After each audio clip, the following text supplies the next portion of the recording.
नमस्कार, मराठी अपडेट गुरु या यूट्यूब चॅनलवर संपूर्ण महाराष्ट्रातील लाडक्या बहिणींचं मी ओमकार स्वागत करतो। मुख्यमंत्री माझी लाडकी बहीण योजनेअंतर्गत संपूर्ण महाराष्ट्रातील पात्र लाडक्या बहिणींना खात्रीशीर माहिती देण्याचं काम आपल्या चॅनलवरती केलं जातं। तर सगळ्यात महत्त्वाची बाब म्हणजेच मुख्यमंत्री माझी लाडकी बहीण योजनेअंतर्गत ई-KYC करण्याची तारीख 18 नोव्हेंबरपर्यंत आहे। तर याच्यामध्ये मुदतवाढ आहे, होण्याची शक्यता कमी आहे। तर ही मुदतवाढ हो किंवा न हो तरी देखील तुम्हाला ही ई-KYC करायची आहे। तर यामध्ये सगळ्यात महत्त्वाची बाब शासनाने सांगितलेलीच आहे, ई-KYC केल्यानंतर लगेचच तुम्ही पात्र ठरणार नाहीये। तर याच्यानंतर कागदपत्र पडताळणी तुम्ही जी ई-KYC साठी कागदपत्र देणार आहात, याच्यामध्ये तुमच्या वडिलांचं किंवा पतीचं जे आधार कार्ड आहे याच्याजवळ वाहन परिवहन म्हणजेच लक्षात घ्या की लायसन्स संबंधित जे कागदपत्र आहेत ती चेक केली जाणार आहेत। इन्कम टॅक्स संदर्भात चेक केलं जाणार आहे आणि याच्यामध्ये जर तुम्ही पात्र ठरला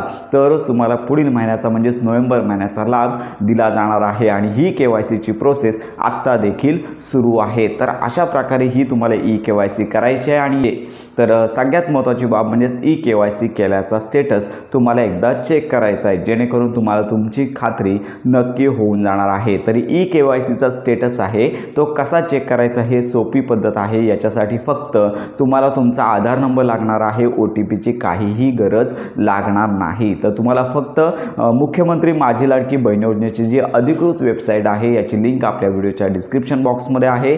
मोबाईलवरती आता ही लिंक प्रॉपर ओपन होत आहे आणि जर मोबाईलवरती लिंक ओपन झाली नाही तर PC वरती तुम्हाला ही ओपन करता येणार आहे। साईट प्रॉपर चालत आहे, OTP येत आहे, साईडला काहीही प्रॉब्लेम नाही। तर या वेबसाईटवरती जायचं आहे, तुमचा आधार नंबर टाकायचा आहे, त्यानंतर कॅप्चा टाकायचा आहे आणि त्याच्यानंतर संपूर्ण नियम आणि अटी आणि शर्ती वाचून मी सहमत आहे या टॅबवर क्लिक करून OTP पाठवा खाली ऑप्शन पाहायला मिळेल। तर या ऑप्शनवरती क्लिक करायचं आहे। OTP वगैरे काही जात नाही, डायरेक्ट तुम्हाला समोर हा नंबर आहे किंवा या आधारची ई-KYC अगोदरच झालेली आहे। तर अशा प्रकारचा स्टेटस तुम्हाला पाहता येणार आहे। तर अशा प्रकारे संपूर्ण महाराष्ट्रातील पात्र लाडक्या बहिणींनी जर ई-KYC केली असेल तर मुदत संपण्यापूर्वी एकदा हा स्टेटस आहे तो चेक करून घ्यायचा आहे, म्हणजे तुमची देखील खात्री या संदर्भात होणार आहे। अशा प्रकारे तुम्हाला ही ई-KYC करून घ्यायची आहे। तर ही महत्त्वाची माहिती आहे। ई-KYC स्टेटस चेक करा आणि ज्यांचे पती किंवा वडील हयात नाही आहेत यांना थोडे दिवस प्रतीक्षा करायची। आपण या संदर्भात